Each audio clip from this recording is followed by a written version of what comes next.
सरकारको नेतृत्व गरेको 1.5 महिना नबित्दै काङ्ग्रेसतिर ढल्किँदै प्रचण्ड। रवि गृहमन्त्रीबाट चिफ लिएपछि अघि बढ्यो पासपोर्ट सम्बन्धी अनुसन्धान। गगन थापाको गुनासो सामाजिक सञ्जालका कारण कतै खसी कराउँदा पनि झस्किन्छु।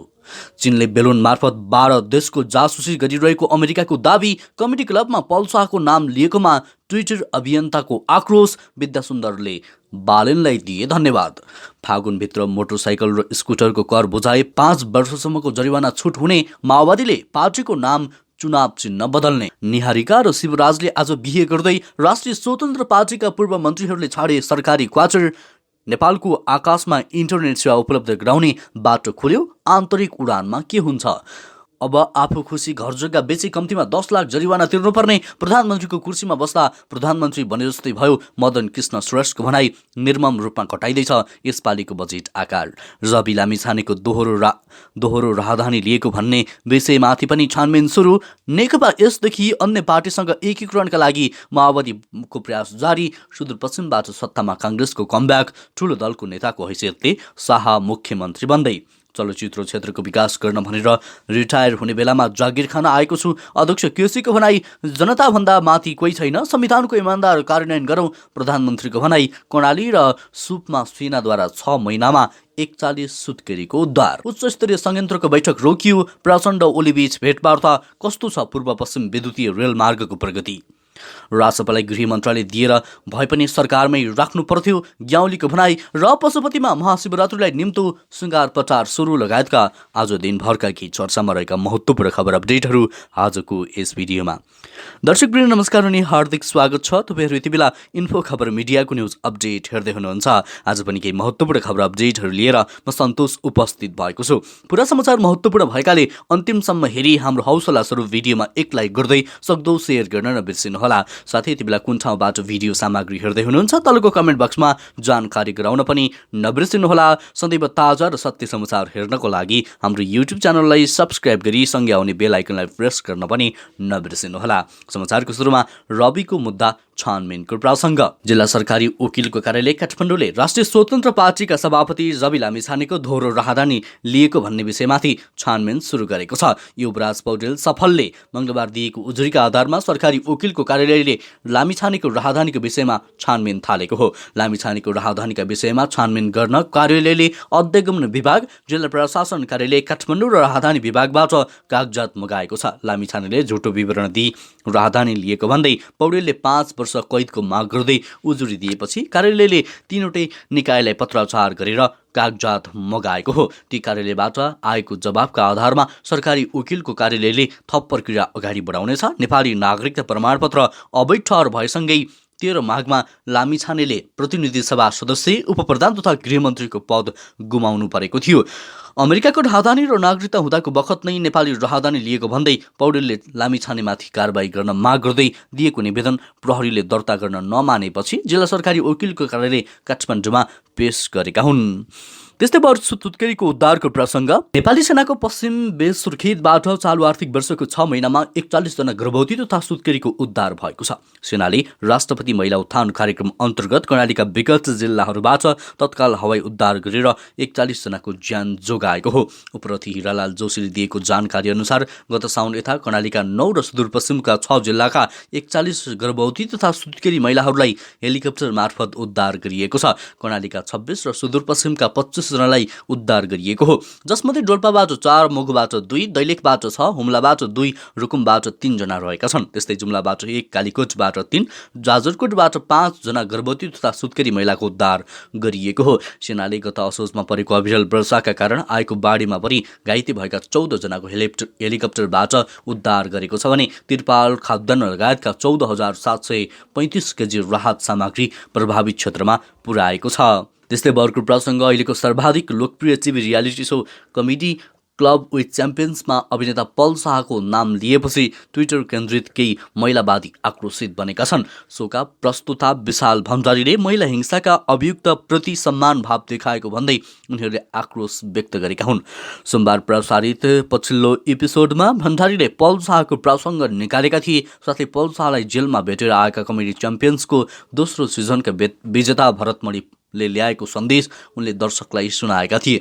भरतमणिजी पल शाहलाई भेट्न जानुभएको थियो। त्यहाँ पलले जेलभित्र आफूहरू समूहमा बसेर हरेक हप्ता कमेडी क्लब विथ च्याम्पियन्स हेर्ने गरेको पनि उहाँले बताउनु भएछ। एक हप्ता कुरेर हामी यो कार्यक्रम हेर्छौँ, तपाईँहरू सबैलाई माया छ भन्ने सन्देश पठाउनु भएको छ, खुसी हुँदै भण्डारीले सुनाएका थिए। यसलाई लिएर ट्विटरका केही फेमिनिस्टहरू असन्तुष्ट बनेका छन्। गिद्दी नामक ट्विटर ह्यान्डलबाट एक फेमिनिस्टले उक्त रियालिटी सोकी अध्यक्ष दीपाश्री नेउलाप्रति खेद व्यक्त गरेकी छन्। त्यस्तै अर्को प्रसङ्ग, नेकपा माओवादी केन्द्रले विचार र सिद्धान्त मिल्ने अन्य राजनैतिक दलसँग पार्टी एकीकरण र मोर्चाका लागि छलफल जारी राखेको छ। त्यसका लागि वार्ता समितिका संयोजक कृष्ण बहादुर महराले वार्ता समितिको तर्फबाट नेपाल समाजवादी पार्टी, नेपाल कम्युनिस्ट पार्टी, त्यस्तै नेपाल कम्युनिस्ट पार्टी माओवादी समाजवादी, नेपाल कम्युनिस्ट पार्टी विप्लव समूह र धर्मेन्द्र समूह, वाम पार्टीहरू समूह र व्यक्तिहरूसँग भइरहेको वार्ता गरिसकेको माओवादीले जनाएको छ। सो बारेमा हालै सम्पन्न स्थायी कमिटीमा महराले सोबारे जानकारी गराएको माओवादी केन्द्रले जनाएको छ। विचार मिल्ने पार्टीहरूसँग एकता गर्ने र अन्य वाम पार्टीहरूसँग त्यस्तै व्यक्तिहरूसँग संयुक्त मोर्चा निर्माण र सहकार्य गर्ने गरी वार्ता अगाडि बढिरहेको निष्कर्ष बैठकको वार्ता समितिका संयोजक महराले राख्नु भएको छ, माओवादीद्वारा जारी गरिएको परिपत्रमा भनिएको छ। त्यस्तै वर्ग समाचार, राष्ट्रिय स्वतन्त्र पार्टीका पूर्व मन्त्रीहरूले पुल्चोक स्थित मन्त्री क्वार्टर छाडेका छन्।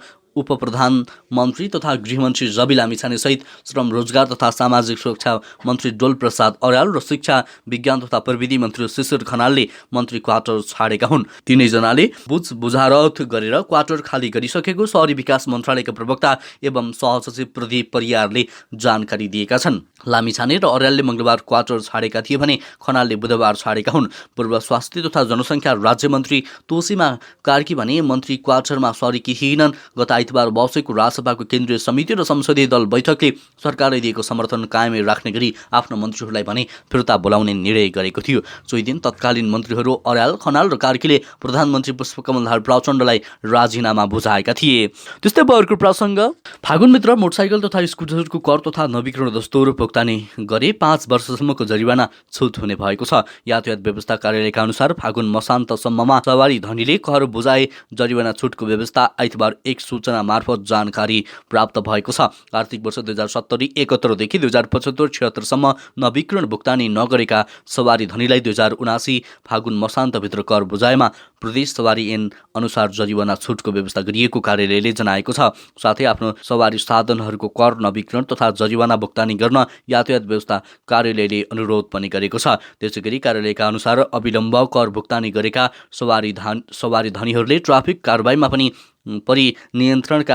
नियन्त्रणमा रहेका सवारी साधनहरूलाई पनि जरिवाना छुटको व्यवस्था गरेको जनाइएको छ। त्यस्तै अर्को समाचार, नेकपा माओवादी केन्द्रले पार्टीको नाम र चुनाव चिन्ह बदल्ने भएको छ। 12 देखि 21 माघसम्म सञ्चालित माओवादीको स्थायी कमिटी बैठकका अध्यक्ष पुष्पकमल दाहाल प्रचण्डले नाम, चुनाव चिन्ह र पार्टीको संरचनामा आमूल परिवर्तन गर्ने प्रस्ताव गरेका थिए। संरचनागत विधि पद्धति र नाम चिन्ह लगायतका विषयलाई आमूल परिवर्तन गर्दै आजको जनमनोविज्ञान, भू राजनीतिक व्यवस्थालाई एवं प्रतिस्पर्धा समेत ध्यानमा राखी सुदृढ र व्यवस्थित कम्युनिस्ट पार्टी निर्माणमा लाग्नुपर्छ दाहालको प्रस्तावमा भनिएको थियो। दाहालको यो प्रस्तावलाई स्थायी कमिटीले अनुमोदन गरेको थियो। प्रस्तावमा दाहालले विचार, सिद्धान्त र व्यवहार मिल्नेहरूसँग पार्टी एकता गर्ने, तत्काल एकता सम्भव नभएका वामपन्थी प्रगतिशील शक्तिहरूसँग सहकार्यका लागि मोर्चा निर्माण गर्ने प्रस्ताव अघि सारेका छन्। मूलत वामपन्थी पार्टीहरूसँगको एकतालाई प्राथमिकता राखी छलफल गर्ने, पार्टी एकता गर्दा वामपन्थी र गैर वामपन्थीहरूको बीचको भेदलाई आत्मसात गर्दै तत्सम्बन्धी नीति र विधिहरू तय गर्ने उनले प्रस्ताव गरेका छन्। तत्काल एकता सम्भव नभएका वामपन्थी प्रगतिशील शक्तिहरूसँग सहकार्यका लागि मोर्चा निर्माण गर्ने पनि उनले बताएका छन्। त्यस्तै अर्को प्रसङ्ग, गत आर्थिक वर्षमा विष्णु पौडेलले ल्याएको बजेटमा जनार्दन शर्माले कैँची चलाएका थिए। यो पटक स्थिति पुनरावृत्ति हुने देखिएको छ। चालु आर्थिक वर्ष अर्थमन्त्रीका रूपमा जनार्दन शर्माले ल्याएको बजेटमा अहिले पौडेलजीले कैँची चलाउने भएका हुन्। यसपटक नयाँ बजेट ल्याएर बजेट घटाउन लागि होइन, बजेटको अर्धवार्षिक समीक्षा अनुसार आकार घटाउन लागि अर्थ मन्त्रालय स्रोतले जनाएको छ। राजस्व स्रोत, वैदेशिक अनुदानमा आएको कमीले बजेट आकार अनुसार खर्च धान्ने अवस्था नै छैन, अर्थ मन्त्रालय स्रोतले भन्यो। त्यसैले यसमा निर्मम भएर कैँची चलाइने भएको छ। सम्भवतः आगामी आइतबार हुने बजेटको मध्यावधि आकार घटाउन लागि अर्थ मन्त्रालय स्रोतले जनाएको छ। राजस्व स्रोत र वैदेशिक अनुदानमा आएको कमीले बजेट आकार अनुसार खर्च धान्ने अवस्था नै छैन, अर्थ मन्त्रालय स्रोतले भन्यो। त्यसैले यसमा निर्मम भएर कैँची चलाइने भएको छ। सम्भवतः आगामी आइतबार हुने बजेटको मध्यावधि समीक्षाले बजेटको आकार उच्च दरमा घटाउनेछ। चालु आर्थिक वर्ष 2079-80 का लागि अर्थमन्त्रीका रूपमा जनार्दन शर्माले 17 खर्ब 93 अर्ब रुपियाँको बजेट ल्याएका थिए। तर राजस्व र वैदेशिक अनुदानले बजेटको खर्च धान्ने मुस्किल पर्न देखिएपछि अर्थ मन्त्रालयले निर्मम भएर बजेटको आकार घटाउने सङ्केत गरेको हो। त्यस्तै अर्को प्रसङ्ग, प्रधानमन्त्री पुष्पकमल दाहाल प्रचण्डले राजनैतिक प्रणाली र संविधान जनताको सर्वोपरि हितको लागि भएकाले संविधानको इमान्दार कार्यान्वयन हुनुपर्ने बताएका छन्। नीति अनुसन्धान प्रतिष्ठान र निर्वाचन आयोगले संयुक्त रूपमा सिंहदरबारमा आयोजना गरेको नेपाल निर्वाचन प्रणाली तथा व्यवस्थापन प्रक्रिया सुधार वैश्विक अन्तर्क्रियाबाट प्राप्त प्रारम्भिक निष्कर्ष प्रस्तुतिकरण कार्यक्रममा प्रधानमन्त्रीले भने, जनताको धेरै ठुलो बलिदानी र पहल कदमी हामीले संविधानबाट संविधान बनायौँ। त्यसका लागि झन्डै 70 वर्ष लामो सङ्घर्ष गर्नु पर्यो। हाम्रो संविधान राजनैतिक सहमति र सम्झौताको दस्तावेज हो। संविधानका विविध विषयमा हामी सबैका लागि आफ्नो दृष्टिकोण छन्। कतिपय विषयमा विमति पनि होलान्, तर हामीले बनाएको संविधानको इमान्दार कार्यान्वयन गर्ने जिम्मेवार पनि हाम्रो नै हो। संविधान कार्यान्वयनका लागि अपरिहार्य ऐनहरू बनाउन जरुरी रहेको बताउँदै उनले भने, संविधानको पूर्ण कार्यान्वयनपछि मात्र हाम्रो संविधानमा के कति समस्या र त्रुटिहरू छन् भन्ने निष्कर्षमा पुग्न सकिन्छ। प्रधानमन्त्रीले भन्नुभयो, संविधानले भनेको कुरा पहिला लागू गरौँ, त्यसले के नतिजा दिन्छ त्यसपछि समीक्षा गरौँला। संविधानमा भएको व्यवस्था लागू नगर्ने संविधानलाई दोष दिनु हुँदैन, उनले भनेका छन्। त्यस्तै अर्को प्रसङ्ग, माओवादी केन्द्रले एमालेसँग मिलेर नयाँ सरकारको नेतृत्व गरेको 1.5 महिना बित्यो, तर पछिल्लो समय माओवादी केन्द्र फेरि सरकार काङ्ग्रेसतर्फ नै ढल्किन थालेको देखिएको छ। सत्ता साझेदार दलहरूको एकपछि अर्को दबाव र अन्य विभिन्न घटनाक्रमका विषयमा कारण एमाले, राप्रपा, राष्ट्रिय स्वतन्त्र पार्टी, माओवादी केन्द्र सहितको सत्ता गठबन्धन टिक्दैन कि भन्ने शङ्का उब्जिएको छ। राजसभाका सभापति रवि लामिछानेको नागरिकता मुद्दामा सर्वोच्च अदालतको फैसला र राष्ट्रपति निर्वाचनको विषयका कारण सत्ता गठबन्धनमा किचलो सुरु भएको देखिन्छ। अदालतको फैसलापछि राजसभाका सभापति लामिछानेको सांसद र गृहमन्त्री पद खारेज भएको थियो, तर लामिछानेले पुनः नागरिकता बनाएपछि उनी गृह मन्त्रालयमा फर्किनुपर्ने कुरा उठिरहेको छ। त्यसका लागि लामिछानेले प्रधानमन्त्रीदेखि अर्को सत्ता साझेदार दल एमालेसँग पनि ओलीसँग पनि पहल गरिरहेका छन्। त्यस्तै अर्को प्रसङ्ग, निहारिका राजपूत र शिवराज श्रेष्ठ बीच विवाह हुने भएको छ। शुक्रबार उनीहरूबीच जानकीको मन्दिरमा विवाह गर्ने तयारी भएको शिवराजले जानकारी दिएका छन्। माघ 16 शिवराज र निहारिका बीच धनुषा जिल्ला अस्पतालमा मिलापत्र भएको थियो। शिवराज र निहारिका बीच 3 वर्षसम्म प्रेम चलेको र उमेर नपुगेकै कारण विवाह नगरिएको स्वीकार मिलापत्रमा गरिएको थियो। दुवैजना पति पत्नीको सम्बन्धमा रहेर छोरा जन्मिएको स्वीकार निवेदनमा गरिएको थियो। त्यस्तै अर्को प्रसङ्ग, चलचित्र विकास बोर्डका अध्यक्ष भुवन केसीले सरकारले नेपाली चलचित्र ऐन पास गर्न नसक्दा चलचित्र क्षेत्रले विकासमा फड्को मार्न नसकेको बताउनु भएको छ। बिहिबार काठमाडौँमा चलचित्र प्राविधिक सङ्घको आयोजनामा भएको 11औं नेप्टा अवार्ड उद्घाटन कार्यक्रममा बोल्दै उहाँले यस्तो बताउनु भएको हो। अध्यक्ष केसीले चलचित्र विकास बोर्ड नेपाली चलचित्र अन्तर्राष्ट्रिय स्तरमा चलोस्, कला संस्कृति विश्वमा फैलियोस्, भाषा र संस्कृतिको माध्यमबाट नेपाली पर्यटन क्षेत्रमा पनि टेवा पुगोस् भन्ने हेतुले लागि परेको जिकिर गर्नुभयो। उहाँले चलचित्र क्षेत्रको विकास गर्न भनेर नै ऐन अहिलेसम्म चलिरहनु पर्ने हो, त्यसको संशोधन हुन नसक्नु हो। अब पनि यो ऐन पास भएन भने चलचित्र विकासले फड्को मार्न सक्दैन। चलचित्र विकास र प्रवर्धनका लागि मरिमेटेका छौँ। चलचित्र क्षेत्रकै विकासका लागि रिटायर्ड हुने बेलामा जागिर खान आएको छु, उनले भनेका छन्। त्यस्तै अर्को प्रसङ्ग, नेपाल दूरसञ्चार प्राधिकरणको पछिल्लो निर्देशकले नेपालको आकाश हुँदै उडान गर्ने विमानमा दूरसञ्चार सेवा उपलब्ध गराउने बाटो खोलिदिएको छ। तर यसबारे आफूहरू टुङ्गोमा पुगि नसकेको नेपाल दूरसञ्चार नेपाल नागरिक उड्डयन प्राधिकरणले जनाएको छ। इन फ्लाइट कम्युनिकेसन सर्भिसेस सम्बन्धी एक निर्देशन जारी गर्दै नेपाल दूरसञ्चार प्राधिकरणले 10,000 फिटभन्दा बढी उचाइमा रहेर उडान भर्दा इन्टरनेट सुविधा प्रयोग गर्न सकिने गरी अनुमति लिएर वायु सेवा प्रदायकहरूले सेवा उपलब्ध गराउन पाउने भएका छन्। तर यो सेवा उपलब्ध गराउन नागरिक नागरिक उड्डयन प्राधिकरणको सिफारिस दूरसञ्चार प्राधिकरणमा बुझाउनु पर्ने हुन्छ। विश्वका विभिन्न वायु सेवा प्रदायकहरूले यस्तो सुविधा उपलब्ध गराउँदै आएका छन्। नेपालको आकाशमा पनि विगतदेखि नै विदेशमा दर्ता भएका विमानलाई दूरसञ्चार सेवा प्रयोग गर्ने गरी नो अब्जेक्सन लेटर उपलब्ध गराएको अधिकारीहरू बताउँदछन्। त्यस्तै अर्को प्रसङ्ग, नेपाल भारत सीमाबाट हराएका भनिएका 2 सीमा स्तम्भ पर्साको जगन्नाथपुर गाउँपालिका स्थित ओरिया खोलामा भेटिएका छन्। जगन्नाथपुर गाउँपालिका 1 पिपलडारी स्थित ओखिया खोलाबाट हराइरहेका सीमा स्तम्भ भेटेपछि आज जिल्ला सुरक्षा समितिको बैठकमा बोलाइएको छ। जिल्ला सुरक्षा समिति प्रसाले ओरिया खोला क्षेत्रमा नदीजन्य पदार्थ उत्खनन नगर्न भारतीय पक्षसँग आग्रह गरिरहेको छ। ओरिया खोलामा भारतीय पक्षले ठेक्का लगाएर दिनौँ जसो बालु उत्खनन गर्दै आएको छ। खोलामा बालुवा उत्खननका क्रममा पुरिएको अवस्थामा सीमा स्तम्भ भेटिएपछि ओरिया खोलाको विवाद फेरि बाहिर आएको हो। खोलामा सीमा स्तम्भ भेटिएपछि पनि भूमि भारतकै हो कि नेपालतर्फको हो भन्नेबारे यकिन नभएकाले सुरक्षा निकायको माथिल्लो तहमा कुरा राख्नुपर्ने भएको उल्लेख रोक लगाइएको सशस्त्र प्रहरी उपनिरीक्षक सुमन थपलियाले बताएका छन्।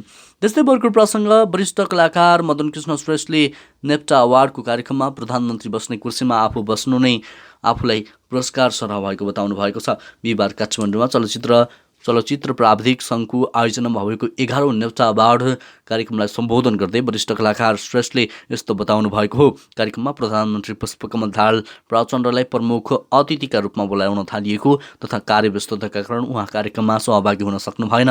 प्रधानमन्त्री सहभागी नभएपछि आयोजकले वरिष्ठ कलाकार मदन कृष्ण श्रेष्ठलाई प्रमुख अतिथिको रूपमा आउने भन्ने थियो। आज म नै पाएँ, प्रमुख अतिथिको कुर्सीमा पुरस्कार पाए जस्तै भयो, प्रधानमन्त्रीले भनेको जस्तै भयो, उनले भनेका छन्। त्यस्तै अर्को प्रसङ्ग, एउटा कार्यक्रममा गगन थापाले सामाजिक सञ्जालमा आउने गाली गुलजलाई लिएर आफ्नो धारणा राखेका छन्। अभिव्यक्ति स्वतन्त्रतालाई कुनै पनि बहानामा सङ्कुचित बनाउन नहुने विषयमा उनी बोलिरहेका थिए। सामाजिक सञ्जालमा आउने नकारात्मक टिप्पणीहरूलाई सहज तरिकाले प्रतिवाद गर्नुपर्नेमा उनको जोड थियो। महामन्त्री थापाले ट्विटर र फेसबुकमा आफूलाई आउने गाली पढ्दा वैरागी नै उत्पन्न हुने बताए। मेरा बारेमा लेखिएका ट्विट स्ट्याटस मलाई गरिएको गाली बेलुका बसेर पढेँ भने कमलन्डु लिएर हिँडौँ जस्तो हुन्छ। मेरो त संसार केही रहेनछ, म त मान्छे नै होइन रहेछु, यो धरतीमा किन आएछु भन्ने लाग्छ, उनले भने। कसैले दलाल भन्छन्, कसैले भ्रष्टाचारी भन्छन्, कसैले बाख्राका कुरा गर्छन्, के बाँकी हुन्छ र? मेरो बारेमा बोल्नेहरूलाई पनि आफ्ना मान्छे पठाएर कारबाही गर्छु भने म त गृहयुद्ध नै हुने भयो नि। यसलाई कसरी लिने भन्ने कुरा हो। थापाले सूचना प्रविधि कानुनका रूपमा सामाजिक सञ्जालबाट आपत्तिजनक गाली गर्नेलाई चर्को सजायको व्यवस्था राखिएकोमा आफूहरूले विरोध जनाएको सम्झिए। गगन थापाले केही वर्ष अघि बाख्रा पालनका नाममा सरकारी कोषबाट 14 करोड रुपियाँ अनुदान लिएर हिनामिना गरेको आरोप लाग्ने गरेको छ। त्यो विषय 2074 को निर्वाचन ताका नेकपा एमालेका नेता केशव स्थापितले खुलासा गरेका थिए। त्यस्तै अर्को प्रसङ्ग, नेकपा एमालेका उपमहासचिव प्रदीप ग्यावालीले राष्ट्रिय स्वतन्त्र पार्टी सरकारबाट बाहिरिएर दुःख व्यक्त गरेका छन्। उनले सत्ता गठबन्धनमा भएको सहमति बमोजिम राजसभालाई गृह मन्त्रालय दिएर सरकारमै राख्नुपर्ने परिस्थिति आवश्यक रहेकोमा जोड दिएका छन्। बिहिबार बसेको पार्टीको केन्द्रीय सचिवालय बैठकपछि उपमहासचिव ग्यावालीले अझै पनि राजसभालाई सरकारमा सामेल गर्न प्रयास भइरहेको बताए। राजसभा सरकारबाट बाहिरिनु दुःखद हो, यसको एउटा देखिने कारण छ, त्यो भने नागरिकतामा देखिएको समस्या हो, उनले भने। तर सत्ता गठबन्धनमा जसरी शक्तिको बाँडफाँड भएको थियो त्यसको कार्यान्वयन नहुँदा उहाँहरूले सरकारबाट बाहिरिनु भएछ। उहाँहरूलाई गृह मन्त्रालय दिएर भए पनि सरकारमा राख्नु पर्थ्यो भन्ने हाम्रो धारणा हो। व्यक्ति को हुन्थ्यो उहाँहरूको कुरा थियो, त्यस्तै अझै पनि उपयुक्त वातावरण बनाएर राजसभालाई सरकारमा सहभागी गराउन प्रयास कायमै रहेको बताए। यो सरकार भित्रभित्र दलहरू मिलेर बनेको हो, यस्तोमा कतिपय विषयहरूमा मतान्तर हुनु स्वाभाविक छ, उनले भने। हामी सरकारबाट बाहिर रहेका अन्य दलहरूलाई पनि सरकारमा सहभागी गराउने प्रयास गरिरहेका छौँ। त्यस्तै आजको अन्तिम समाचार, सुदूरपश्चिम प्रदेश सरकारका मुख्यमन्त्री राजेन्द्र सिंह रावलले विश्वासको मत नपाएपछि काङ्ग्रेस कम ब्याक भएको छ। पुस 27 गते एमाले सहित 3 दलको समर्थनमा मुख्यमन्त्री नियुक्त रावलले विश्वासको मत नपाएपछि सुदूरपश्चिम सरकार काङ्ग्रेसको ढोक्सामा परेको हो।